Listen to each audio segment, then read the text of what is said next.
오늘은 무역학 원론 15-1 국제경영과 기업의 국제화에 대해서 이야기하도록 그렇게 하겠습니다. 국제경영은 국경을 초월한 모든 공적, 사적 기업 활동을 이야기한다 하는 내용인데, 재화라든가 서비스, 그리고 자본, 인력, 기술, 정보를 포함하고 있다, 이렇게 생각하면 되겠습니다.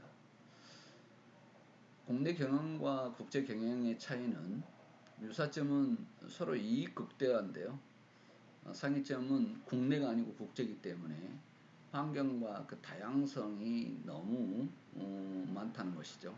그래서 그 환경에 어떻게 적응을 해서 경영을 할 것인가 하는 부분인데, 외국이다 보니까 문화 차이라든가 기후, 인종, 다양한 차이가 있기 때문에 그런 부분에 어떻게 적응을 할 것인가 하는 부분이 중요합니다.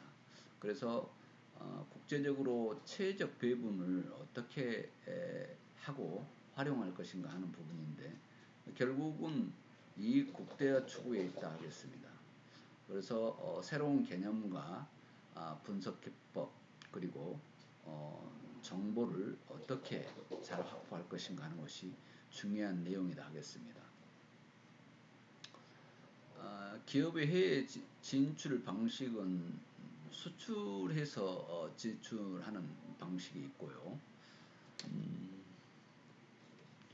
그 다음에 계약 형태의 진출이 있고, 해외에 직접 투자나 간접 투자 방식들이 있을 수 있습니다.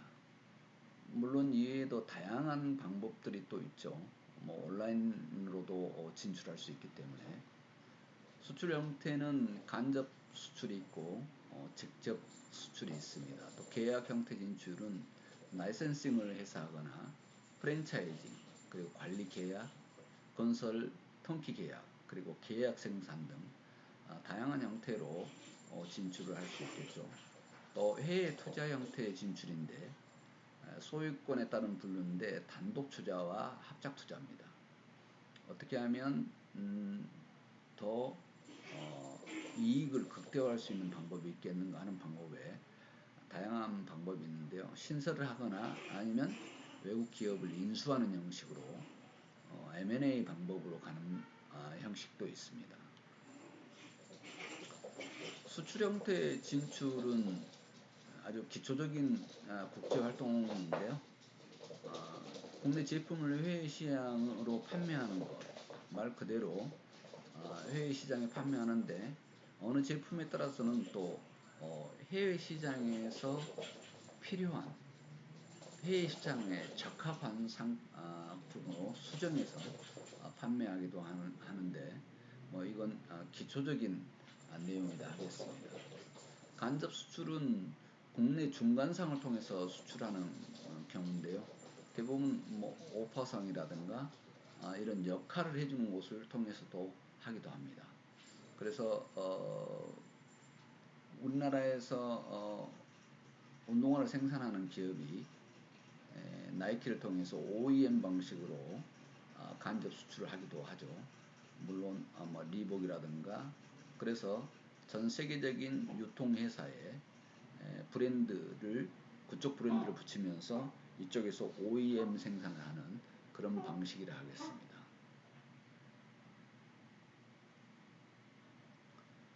직접 수출은 생산한 기업이 직접 해외에 수출하는 방식을 이야기합니다. 다국적 기업들이 그런 형태인데요. 우리나라 같은 경우는 삼성전자, 일본의 토요타라든가 보잉사라든가 이런 회사들은 직접 대기업이 해외에 수출하는 방식을 가져가고 있습니다. 라이센싱인데요. 예전에 우리나라가 라이선싱을 해서 가져온 브랜드들도 꽤 많았습니다. 로열티를 받고 다른 기업에게 특허라든가 노하우, 등록 상표 이런 것들을 사용권을 제공하는 방식의 해외 진출인데요. IBM이라든가 베르가르땡, 이브생로랑 다양한 브랜드들이 있다 하겠습니다. 낮은 위험과 비용으로 해외 시장에 침투할 수 있는 방법이라 하겠습니다. 왜냐하면 직접 하지 않고 로열티를 받고 나가는 부분이기 때문에 유명 브랜드였을 경우 가능하죠. 그 브랜드가 유명 브랜드이기도 하지만 특별한 특허 공정을 가지고 있거나 특별한 유명 브랜드의 등록 상표를 가지고 있었을 경우 이런 경우가 가능하다 하겠습니다. 라이선싱은 A 기업이 B 기업에게 주는 것인데 대신 특허라든가 등록 상표 사용권을 제공하는 것입니다. 그래서 유명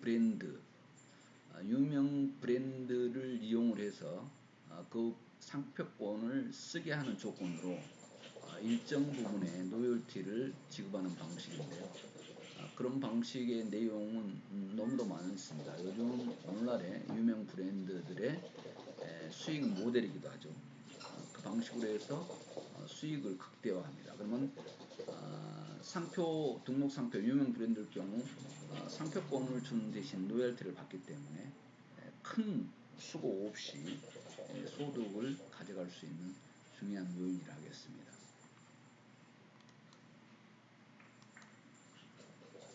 프랜차이징은 프랜차이저가 프랜차이즈에게 주고 수수료를 받는 형식인데요. 기업 운영 지원입니다. 예를 들어서 세븐일레븐이라든가 뭐 이런 것들도 마찬가지겠죠. 그 브랜드를 사용하게 하고 모든 시스템을 제공을 해주는 그런 내용들입니다. 이 내용은 여러분이 잘 알고 있는 쉽게 이야기하자면 맥도날드라든가 KFC, 켄터키 프라이드 치킨이라든가 코카콜라라든가 뭐 이런 것들이겠죠. 버거킹, 피자헛 이런 브랜드죠. 프랜차이즈로 해서 전 세계를 장악을 하는 그런 내용이죠. 그 브랜드의 상표권을 쓰고 그 브랜드의 사업 내용, 기술 이런 것들을 경영 방법까지를 그대로 쓰기 때문에 전 세계적인 브랜드로 펼쳐나가는데 아주 중요한 내용의 대표 브랜드들이라 이렇게 하겠습니다.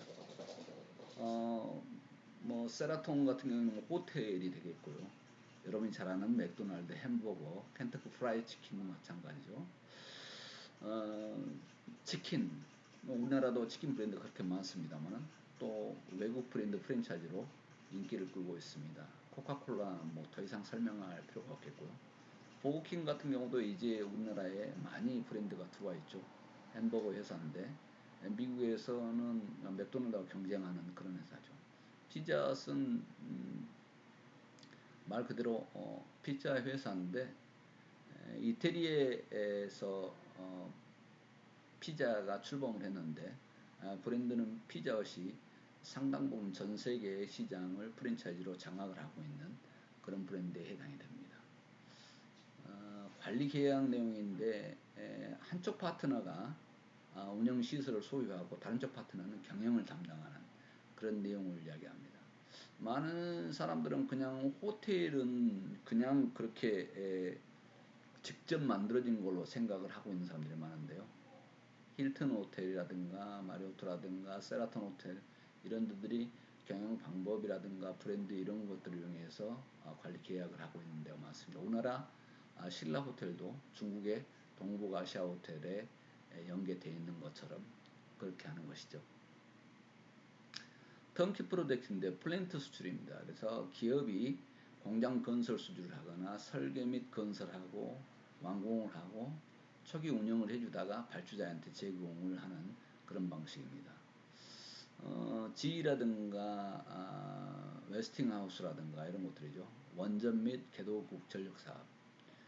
원전은 아주 위험이 뒤따르고 고도의 기술이 필요하기 때문에 먼저 진출해주고 나중에 그쪽 나라로 인수를 시키는 그런 방법입니다. 그래서 뭐 현대중공업이라는 삼성물산, SK 이런 데서 해외 건설 사업을 그렇게 하고 있고 삼성중공업 외에 해외적 불착선 수주라든가 이런 것들이 그런 것에 해당이 되겠습니다. 그래서 주로 여기는 뭐 건설 쪽이라든가 이런 쪽이 많다고 봐야 되겠고 원전 기술도 우리나라는 세계 상위에 속해 있는 나라입니다.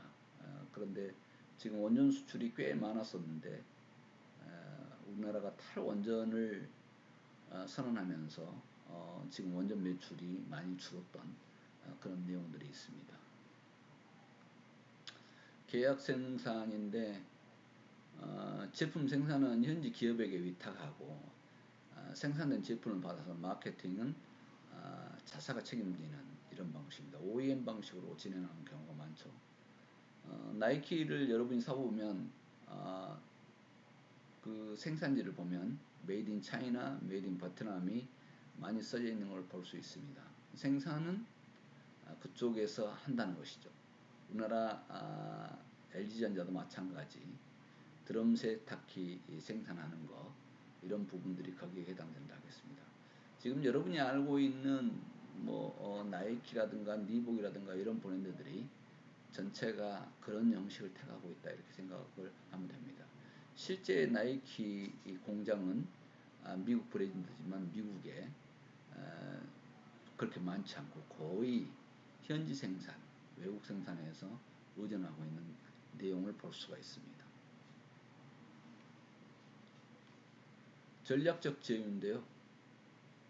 경쟁기업과 일시적으로 협력하는 것입니다. 우리나라도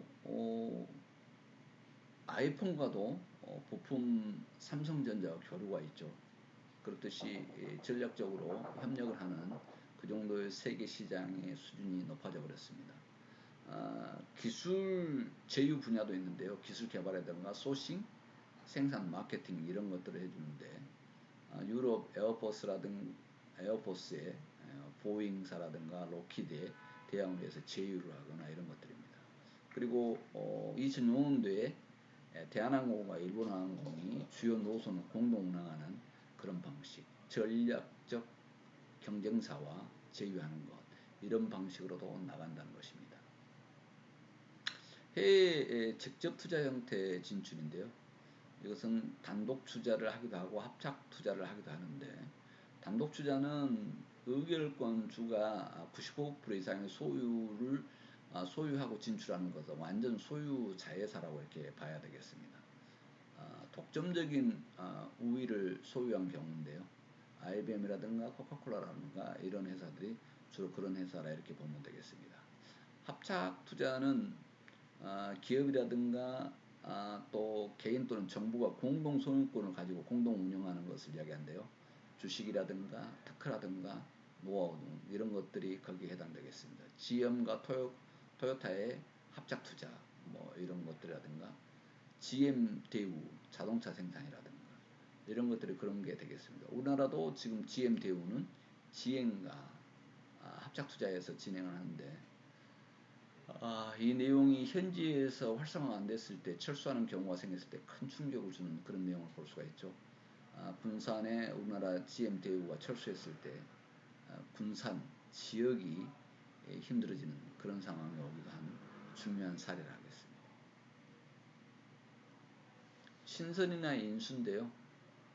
신규 설립에서 진출하는 경우입니다. 현대자동차 같은 경우 폴란드의 자동차 공장을 신규 설립 진출하는 경우, 벤츠가 미국의 공장을 설립해서 진출한 경우, 이런 내용은 여러 가지 요인에 의해서 진출을 하게 됩니다. 그 내용에 대해서는 그 다음에 설명을 좀 더 자세히 하도록 그렇게 하겠습니다.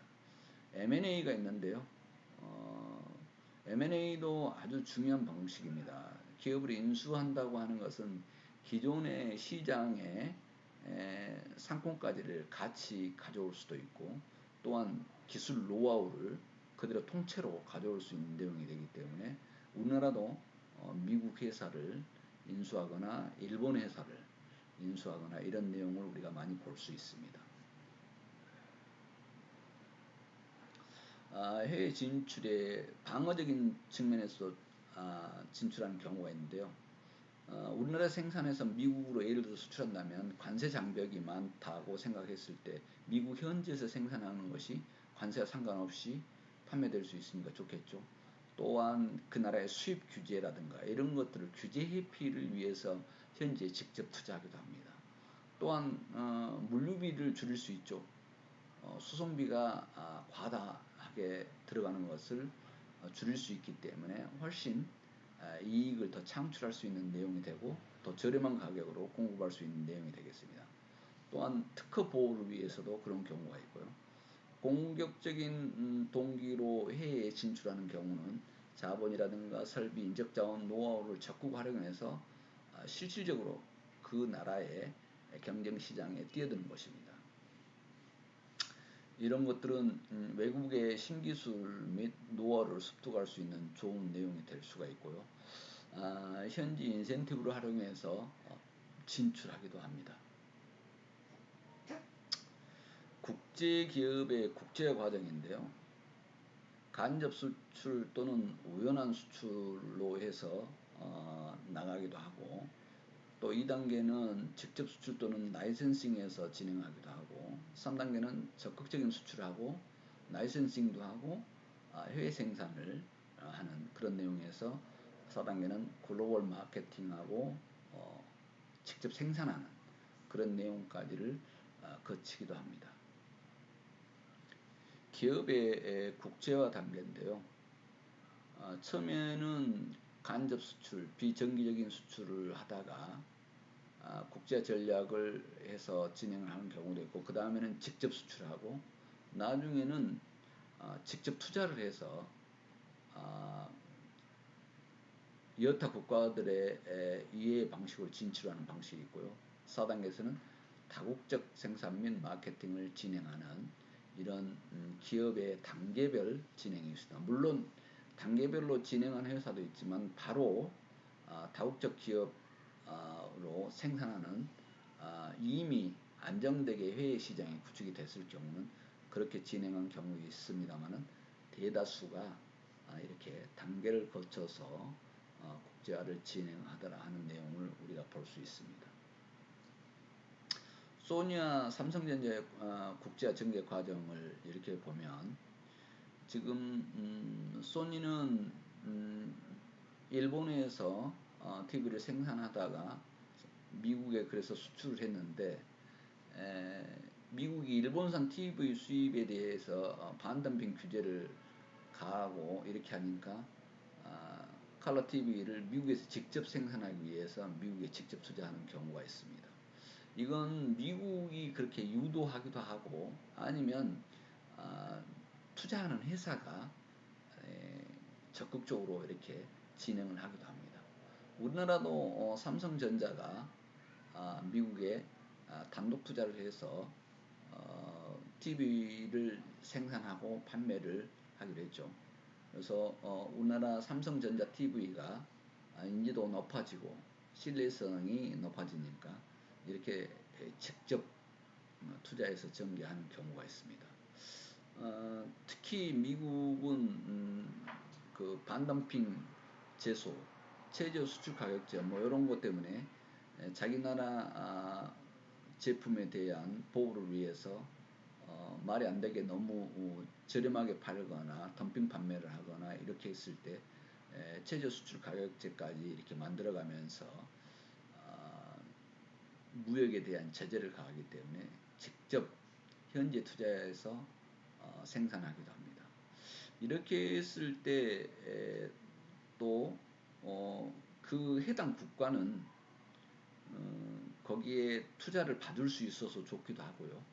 또 한 가지는 그 나라 사람들의 실업률을 높여주는, 실업률을 낮게 해주는 그런 효과를 가져가기 때문에 미국이 가장 잘 쓰는 그런 방식입니다. 그래서 관세로 무역을 막기도 하지만 이렇게 관세 이외의 다양한 방법으로 무역을 규제를 해서 자기 나라에 투자하고 자기 나라 수렵률을 낮추는 이런 것들을 의도적으로 진행하기도 합니다. 해외 진출 방식의 발전 과정에 대해서 표로 그려봤습니다. 지금 처음에는 자사 지점을 통해서 직접 수출하다가 나중에 단독 투자 방식으로 시간이 흐르면서 가는 내용들, 발전해 가는 내용을 볼 수가 있습니다. 그래서 이렇게 직접으로 가는 경우도 있지만 간접 수출하다가 자사 유통업자들이 직접 수출하다가 합작 투자하다 단독 투자로 가는 이런 방식으로 발전해 가는 것을 볼 수 있습니다. 왜냐하면 이용도나 통제가 강해지면서 아예 그 지역으로 가서 직접 투자하는 경우를 많이 볼 수 있다는 것입니다. 본국 지향형 기업이 있고 현지 지향형 기업들이 있는데요. 이 내용은 회사마다 좀 차이는 있겠습니다만은 본국 지향형은 본국 중심이고 말 그대로 현지 지향형은 본사가 결정권만 소유하고 현지의 자회사에다 이임을 하는 그런 방식이 되겠습니다. 뭐 이건 그렇게 중요한 내용이 아닌데 굳이 분류를 해본다면 그런 내용으로 볼 수 있겠습니다. 지역 지향형 기업과 세계 지향형 기업이라고 그랬는데요. 국제 지역 시장 수요 충당을 위해서 EU라든가 나프타 같은 데서 그렇게 진행을 하고 있고요. 세계 지향형 기업은 범세계적 시야에서 사업 활동을 한다 이렇게 보면 되겠습니다. 뭐 글로벌 회사 요 내용으로 봐도 되겠죠. 그렇게 해서 우리는 국제 경영과 기업의 국제화에 대해서 알아봤습니다. 그래서 이 기업들이 어떻게 국제 경영을 진행을 하는가 했는데 수출 형태의 진출 그리고 계약 형태의 진출 해외 투자 형태의 진출 이런 방식인데 이런 다양한 방식으로 진행을 하는데 어떻게 보면 순서대로 방식이 진행이 된다 이렇게 봐도 되겠습니다. 수출 형식으로 하다가 계약 형태 진출하다가 해외에 직접 투자하는 이런 형식인데 아니면 라이센싱이나 프랜차이징 이런 것들이 전 세계 시장을 흔드는 그런 내용이 되겠죠. 여기에서 지금 두드러지게 성공적으로 나타났던 내용들은 프랜차이징이라고 봐야 되겠는데요. 이건 미국이나 유럽에 유명 브랜드화 되어 있는 브랜드들이 진출하는 내용이다 이렇게 보면 되겠습니다. 조금 전에 이야기했던 맥도날드, 뭐 버거킹, 뭐 피자헛, 코카콜라 뭐 이런 브랜드들이 전 세계적인 시장을 통해서 프랜차이징을 하고 있죠. 이런 다양한 방법으로 국제 경영을 하고 기업을 국제화시켜 간다 이렇게 생각을 하겠습니다. 여러분 비대면 강좌가 듣느라고 수고 많습니다. 이제 한 강좌 더 남았네요. 두 강좌가 더 남았네요. 15-1 수업 여기서 마치도록 하겠습니다. 수업 듣느라고 고생했습니다.